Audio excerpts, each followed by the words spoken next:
പിന്നെ പണ്ട് 1980 കാലഘട്ടങ്ങളിൽ നിർമ്മയായിരുന്നു മാർക്കറ്റിന്റെ രാജാവ്. ഏകദേശം 60% മാർക്കറ്റ് ഷെയറോട് കൂടി. കാരണം സിമ്പിൾ ആണ്, സർഫിന്റെ 1/3 പ്രൈസിനായിരുന്നു നിർമ്മ വാഷിംഗ് പൗഡർ സെല് ചെയ്തിരുന്നത്. എന്നാൽ 1988 ഗറി ഡിറ്റർജന്റിന്റെ വരവോട് കൂടി നിർമ്മയ്ക്ക് ഒരു കോമ്പറ്റീഷൻ ആയി. 90s സ്റ്റാർട്ടിങ്ങിൽ ലക്ഷക്കണക്കിന് ആളുകളായിരുന്നു ലോവർ ക്ലാസ്സിൽ നിന്ന് മിഡിൽ ക്ലാസ്സിലേക്ക് ഷിഫ്റ്റ് ചെയ്തിരുന്നത്. ആൻഡ് ഈ പുതിയ കസ്റ്റമേഴ്സിന് ചീപ്പ് പ്രൊഡക്ട്സ് ആയിരുന്നില്ല ആവശ്യം. എന്നാൽ അവർക്ക് വേണ്ടിയിരുന്നത് ഹൈ ക്വാളിറ്റി, അതോടൊപ്പം തന്നെ അഫോർഡബിൾ ആയിട്ടുള്ള വാഷിംഗ് പൗഡേഴ്സ് ആയിരുന്നു. അങ്ങനെ നോക്കുമ്പോൾ നിർമ്മയ്ക്ക് ബെറ്റർ ആയിരുന്നു ഗറിയുടെ ഡിറ്റർജന്റ്. അതോടൊപ്പം നിർമ്മയുടെ വാഷിംഗ് പൗഡറിനേക്കാൾ 10% പ്രൈസ് കൂടുതലായിരുന്നു ഗറിയുടെ വാഷിംഗ് പൗഡറിന്. അതുകൊണ്ട് തന്നെ ആളുകൾക്ക് നിർമ്മയും വീലെല്ലാം ചീപ്പായിട്ട് തോന്നാൻ തുടങ്ങി. എന്നാൽ അതേസമയം ഗറി ഡിറ്റർജന്റ് ആളുകൾക്ക് ഒരു പ്രീമിയം വാഷിംഗ് പൗഡർ ആയിട്ടാണ് ഫീൽ ചെയ്തത്, അതോടൊപ്പം അഫോർഡബിളും. എന്നാൽ നിർമ്മയുടെ മാർക്കറ്റ് പിടിച്ചെടുക്കുന്നത് അത്ര സിമ്പിൾ ആയിരുന്നില്ല.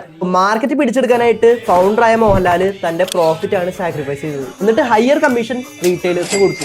അതുകൊണ്ട് തന്നെ റീറ്റെയിലേഴ്സ് ഗഡി പ്രൊമോട്ട് ചെയ്തു. 2017 നിർമ്മയുടെ മാർക്കറ്റ് ഷെയർ എന്ന് പറയുന്നത് 4% എന്നാൽ ഗഡി ഇപ്പോഴും മാർക്കറ്റിലുണ്ട്. പിന്നെ പണ്ട്